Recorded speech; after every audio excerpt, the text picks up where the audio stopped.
In the early 30s, Universal Studios cranked out one horror classic after another. One of the most famous of which was an adaptation of Mary Shelley's Frankenstein. Over 4 decades later, and fresh off their recent Wild West spoof Blazing Saddles, Mel Brooks and Gene Wilder created a lovingly made, tongue-in-cheek comedy sequel. In doing so, they achieved a career high point for themselves and everyone involved. Shot entirely in murky black and white, only its zany, risque humour betrays the fact that Young Frankenstein was released in 1974 and not 1931.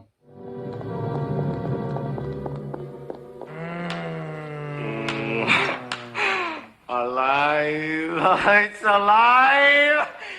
It's alive!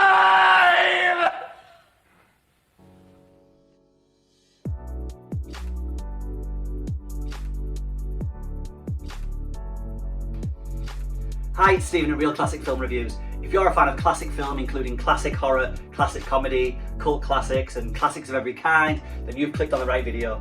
Please consider subscribing to the channel and letting me know down below in the comments which scary movies are some of your favourites. Young Frankenstein, written by and starring Gene Wilder and directed by Mel Brooks, picks up a generation after the events of the old school Universal horrors. Here, Dr. Frederick Frankenstein, played by Wilder, who insists on pronouncing it Frankenstein, inherits the old spooky castle where his crazy grandfather, the infamous Victor Frankenstein, once conducted unholy experiments. Kissing his fiancée goodbye, he travels to Transylvania, where he's met by his new trusty hunchbacked accomplice Igor, a scene-stealing Marty Feldman, and a fetching local girl, Inga, played by Terry Garr. Feldman, right off the bat, brings us one of the film's most famous moments of comedy, with nothing but a cane and some steps. Walk this way. This way.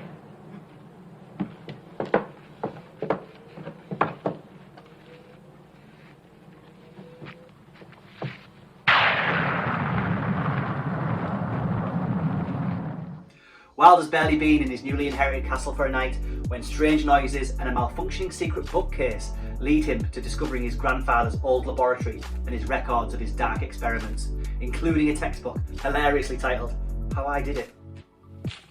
It is! This is my grandfather's private library. I feel it!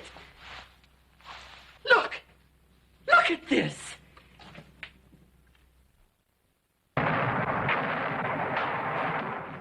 His hand's now on this textbook. It takes mere moments before he forgets all about his steadfast beliefs as a rational modern scientist and decides to stitch together body parts and make a patchwork monster all of his own.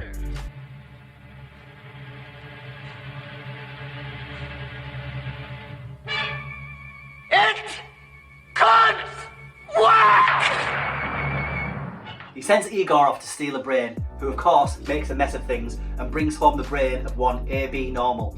And before long, the good doctor proves that lightning can strike twice and ends up creating a lumbering monster all of his own, here played by Peter Boyle. Being in the company of Gene Wilder and Mel Brooks, you know this isn't going to be your run-of-the-mill trip to Transylvania. After an opening scene of Wilder experimenting on an elderly patient during an ill-fated medical exam, the film semi-follows the classic plot of Frankenstein, with the resurrected monster going AWOL across town, encountering an odd assortment of locals. Fans of the story will recognise key moments from the classic tale. Frankenstein befriending a young girl who, in the 30s classic, he infamously throws into a lake. There's a sly and hilarious nod to the audience around this moment, followed by possibly the film's greatest bit of slapstick. Sit down!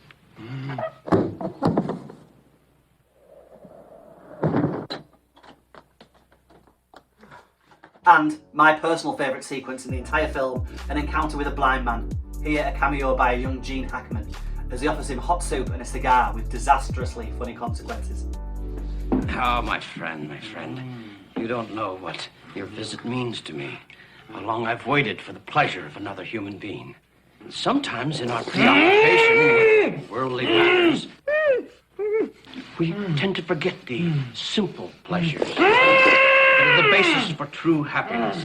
Yes. The whole thing is unquestionably daft, but everyone involved clearly knows this and does an amazing job of playing it straight where it matters. Farce like this can be a very fine balancing act, yet somehow this keeps itself running right on the line. A climactic musical number, Putting on the Ritz, which Wilder actually had to fight to keep in the movie, is so bizarre, but by the time it arrives it makes perfect sense and you can't help but go along with it. If you're blue and you don't know where to go to, why don't you go where fashion sits?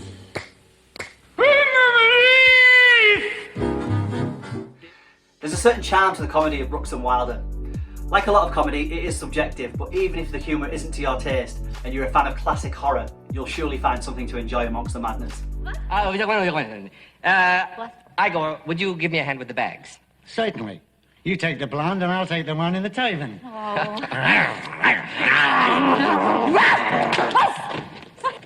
Stop that. I'm talking about the luggage. Yes, master. A special mention here has to go to Madeline Kahn, playing Wilder's fiancée.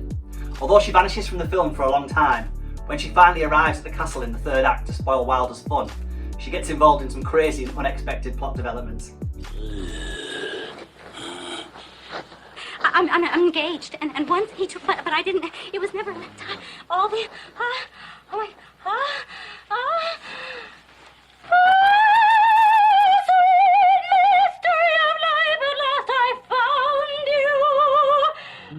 Peter Boyle as the monster gets a lot more to do than poor Boris Karloff did in the original movie. Not only causing panic amongst the locals, he manages to squeeze in comedy pratfalls, dance numbers and bizarre romantic entanglements. Wilder was the master of making things funny purely by his voicing, and so many of the jokes which work are thanks to his comedy timing. He's a perfect bit of casting here, swinging between dedicated man of medicine and out-and-out mad scientist, mostly in the same scenes. Abby Normal. I'm almost sure that was the name. Are you saying that I put an abnormal brain into a 7.5-foot long, 54-inch wide gorilla? Is that what you're telling me? It's possibly Wilder's greatest performance, which is high praise as he was killing it at the time, having already knocked out the producers, Willy Wonka and Blazing Saddles in the previous few years. Young Frankenstein lovingly pokes fun at classic horrors of yesteryear, but it never becomes mockery. You can tell that Brooks and Wilder had a genuine affection for the old Universal 30s horror movies that this is inspired by, even going as far as renting the original film's laboratory equipment for that added bit of authenticity. It's a great watch at any time of year, but it's also a great palate cleanser if you're having a crazy Halloween horror marathon. Go give it a watch.